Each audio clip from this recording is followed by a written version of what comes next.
It's not going to be fun. It's not going to be easy, but it's time to talk about Auburn dropping their fifth straight Iron Bowl. Unfortunately, let's get it. In the world full of podcasts, he's the undisputed heavyweight champion of hot takes, an Auburn sports homer, master of the boog, and message board legend. Get your buttons buttoned and your hats flattened because the Top Button Podcast is about to kick off. And you don't want to miss your courtside seat. Now, here's your host, Charlie Five. Yes, sir. We're back. It's another episode of the Top Button Podcast. I'm your host, Kyle Rush, a.k.a. Charlie Five, and we're ready to get after it. Unfortunately, talking about another loss, Auburn finishing the season 5-7 and dropping their fifth straight Iron Bowl. It was tough to watch at times. I felt like we got a microcosm of the whole season in one game. You saw a little bit of everything that you've seen all year, good and bad, all wrapped into one game. And we're going to break that all down. Where does Auburn go from here? Is there anything you can take away positive to look forward to? And then just everything that goes along with kind of putting a bow on this season. Before we jump into that, we got to give a shout out to mybookie.ag. Use coupon code next round for a 300% bonus in the casino. So whatever deposit you give them, multiply it by 3. They're going to give that back to you in free play to go play in the casino. Take your winnings from the casino, hit the sports book, and bet every single game you can imagine, every single sport you can imagine, every single way you can imagine. Easy deposits, easy withdrawals. Check them out, mybookie.ag. Auburn falls in its fifth straight Iron Bowl in Tuscaloosa. The first win, the first Iron Bowl of the Kalen DeBoer era. And they sort of didn't do anything special, didn't do anything necessarily bad, and just put Auburn away 28-14. And even though it was a 2-touchdown game, I don't know if it felt further away than that, just because of missed opportunities and missed chances and mistakes. And then just some failures at some spots on really both sides of the ball. But the thing about that game is it's kind of fitting because the way it played out, because really the whole season, it wrapped up the whole season into one game. It really did. And what do I mean by that? I mean, I'm going to go through a list of things where it just feels like this is what this Auburn team experienced this whole season. I mean, you saw at times the defense was just absolutely ferocious. Forced 4 turnovers, which typically was not a big thing of the defense, forcing turnovers. But you forced 4 turnovers. 3 of them were forced fumbles, just getting after the quarterback. 7 tackles for loss. I mean, they were just really getting after it. They were at times dominating the offensive line. There were times where it felt like they were really heating up Jalen and frustrating him. And they really gave the offense multiple opportunities to make something happen.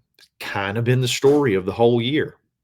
Where the defense gives the offense the ball, gives the offense chances to be able to flip the script of the game or take over the game.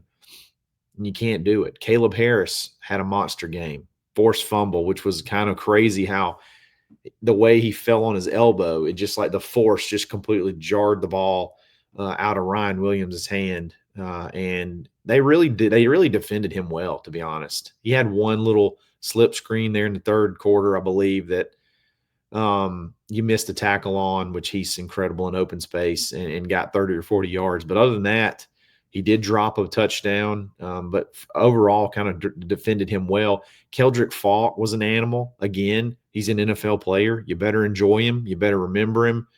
You better soak it all in because he's gone after next year. This kid is unbelievable. 2 tackles for loss, 9 tackles overall. Very, very disruptive. Just a really, really good player, and just sort of also a microcosm of the type of player that have continued to be brought in from the high school ranks. Malik Blockton did some good stuff. There was a lot of guys, a lot of young guys making plays, a lot of young guys doing the things that they've done sort of all year to be able to give their offense opportunities to go win the game. And obviously we just couldn't. So there's obviously that part of it. At times they played really good football, really good football. And then you go 12 of 18 on third down. Alabama goes 12 of 18 on third down, which is a weird issue that's been there all year that I still can't really put my finger on. You defended Jalen well for the most part. You heated him up, I thought. You got a lot of pressure on him. You only credited with one sack, but it felt like there were multiple hits or things like that or tackles just maybe like 1 yard beyond the line of scrimmage that would have been, that are technically sacks, but they can't be considered a sack because it's only a tackle for 1 yard. I really only believe that if I remember correctly, he beat it. The most damage he did were on the designed runs. I know he broke one long third down with his legs out of the pocket when I really don't know how he got out of the sack that he got out of. He was completely wrapped up and somehow, he's strong. He broke out of it and got the first down. So they did what they were supposed to do. They didn't let him scramble around and beat him. He made some really good throws from the pocket. But, 12 of 18 on third down, and I still can't really figure out how that happens. Auburn's going to finish this year with a top 30 defense more than likely in the country. Really solid defense. But they're going to also finish somewhere in the neighborhood of the high 70s, low 80s in third down percentage for defense. I don't even really know how that's possible, but that's a lot. That's what you saw. Again, that's what you saw all year. You saw defense. You saw a defense that played championship level, but for whatever reason had an Achilles heel. I would almost rather it be 3rd and 4 than 3rd and 8 or 3rd and 12. They had an Achilles heel when it comes to getting off the field on third and long situations and those back-breaking, game-changing, extending, demoralizing third down conversions that just kill you. Again, that's sort of a microcosm of the whole season. On offense, you created 5 explosive plays. That's what you do. I don't count the final drive. I'm not counting the final drive. You had 5 explosive plays of over 20 yards. You kind of done that all year. That's sort of been the calling card of the defense. You've been able to, whether it's in the run game, you had an explosive play in the run game. You have multiple explosive plays in the pass game. You did what you've kind of done all year. You've been able to rip off big chunks of yardage and have success in finding ways to create explosive plays. You've done it all year. You move the ball really good, honestly, between the 20s, maybe between the 30s. That's been the thing all year. Been able to move the ball, get into scoring range, and then you wasted multiple trips to the red zone, whether it be missed field goals, whether it be you have false starts, whether it be poor execution, whether it be that they basically dare you to throw the ball because they stack the box and dare you to throw the ball. And then maybe you get into some play calls you'd love to have back. Regardless, it's been the story all year. Able to move the ball sort of at will almost at times between the 20s. And then you get down into the scoring zone and you have just issues. You have issues being able to punch it in. mean, you go back to Auburn gets it all the way down to the all right there before I guess maybe before half. You get the ball down and you got a really good chance to score and cut it to a one possession game. And you call a really good play, a tight end throwback screen. You get it down to, inside the 5-yard line. And you get hit. You call it, I'm sorry, you get inside the 5-yard line. It's first and goal. You got 50-ish seconds left. You want to give Jarquez some touches inside, there. So you run him and you don't get anything out of it. You call a timeout. You're thinking, okay, let's get 2 play calls in. You run what was a really good play. I thought if he Payton just reached at the end, he probably could have got in. But then again, obviously he could have also fumbled. You get down to the 1. You go run tempo, which you've done really well with at times in the game where you run tempo and you hit with Jarquez quick, and you give Jarquez the carry and he gets stoned. You probably love to have that one back. Probably could have called a timeout. You can always second guess yourself, but that's just showing you the makeup of this team. Really, is the story of the season is being able to get in scoring position and then, sort of shooting yourself in the foot in multiple different ways. It's just, again, microcosm of the whole season in one game. You had Payton. Payton had some really good plays from the pocket. He made some really good plays outside the pocket. I can think of a couple of rollout passes where he hit Jarquez. Where he hit Rivaldo for a first down. I could think of, other good plays that he made where that's what he's been able to do at times. He's been able to make some really good throws. He's been able to locate guys and make big plays, picking up first downs. He's been able to do that at times. But then you also have him throwing the ball away on 4th down. You have him seemingly rolling into pressure when you didn't even really have pressure multiple times throughout the game that led to throwaways.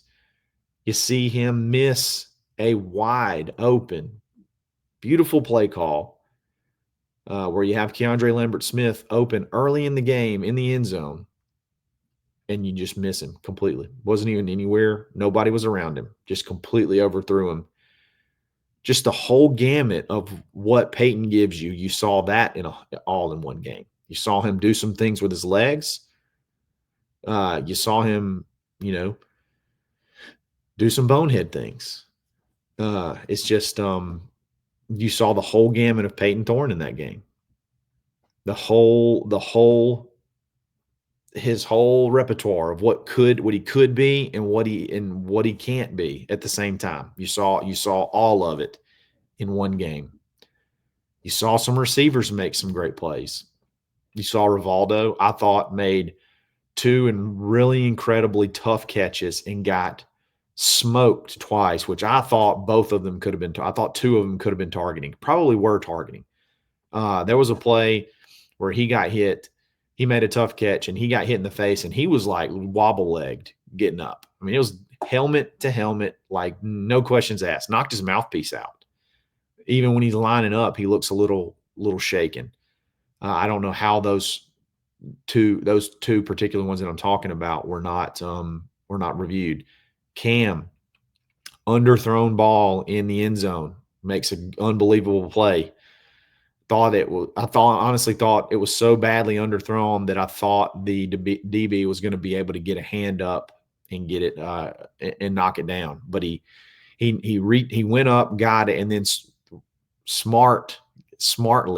wisely lifted it and turned and kind of got the ball away from the DB, because easily could have been one of those where he splits his hands and knocks the ball out just because of how poorly the ball was thrown. But you saw guys make tough catches, and then you have Malcolm, who, he made a really good catch and run for like 40-ish yards at some point in the game. And then he misses two easy, in my opinion, easy little slip screen passes to get a playmaker the ball, get the ball in a playmaker's hands. And both times I felt like the blocks were set up and it could have been a big gain. When I say big gain, at least, first down or close to a first down both times, sort of an extension of the run. I felt like he could have made both of the. I mean, if he makes both those catches, they're both pretty nice size, pretty decent plays. And then you just drop them. How many times do we see that this year? I'm not necessarily picking on Malcolm, but you've seen unbelievable catches from Keandre Lambert-Smith, and then you've just seen some boneheaded drops. You can go all the way back to Cal, Arkansas, Georgia. You've seen a little bit of it all year. That's kind of been the thing. Unbelievable catches, and then you've seen some head scratching drops. Just a little bit of everything that you've seen throughout the whole season. You saw all in one game. Every bit of it you saw in one game. I can't think of a positive or a negative that you see that you've seen throughout the season that you didn't see Saturday. If you really think about it, everything good that you saw throughout the season and everything bad that you saw throughout the season, you saw everything happen. All of that happened in one game, leading to Auburn's fifth straight Iron Bowl loss and another losing season. And you have to ask yourself, where does Auburn go from here? Are we moving in the right direction? What's got to change? There's so many questions to be asked, and there's so many answers that I just don't think we have. The only thing you can really do, the only thing you can really point to is what's being brought in, how those players are performing when they get here, which is all good, and continuing to try to bring those type players in year after year. And then if you can just go to the portal this offseason and find a couple of pieces, you don't even have to have a ton this offseason. You need to find a really good quarterback, and to me, two really good offensive linemen. If you can find two, and preferably tackles, if you can find two good tackles and a really good quarterback in the portal this offseason, I think as much as the record doesn't show it, I truly believe Auburn's not incredibly far off. I really do. And I think that you just, when you're deficient in a couple of key areas, when you're handicapped in a couple of key areas, it changes the way that you go about everything. It changes the way you go about game planning. It changes the way you go about play calling. It changes the way you go about strategy. You can go to the kicking game. How does that change how much that changes everything? Just completely. It's something Auburn's not used to. Completely not able to just get points when you have to, when you just need three. You don't even have to have six. You just get three, and you can't do it. And it's everything. You're just a few pieces away from what I feel like being a pretty solid team. I mean, look at the playoff picture. You don't have to be. I mean, there's going to be some 3-loss teams probably that get into the playoffs. I think Auburn is closer to being a 3-loss team with a couple of good pieces than they are to repeating what you just saw this year. With the right addition, I think Auburn's much closer to being a 3-loss team next year than being a 7-loss team. Now, I could be completely wrong. It may be something way more malignant than just being missing a few key spots, being really good at a few key spots that hopefully you're going to be able to remedy over the next couple of weeks and over the next, the next few days going into signing day, and then the next couple of weeks going into the portal, I guess the next month or so with the portal. This is where, to me, the rubber meets the road. Is what happens over these next 6 weeks will determine, I think, the future of this staff. And honestly, the future of this quote unquote rebuild.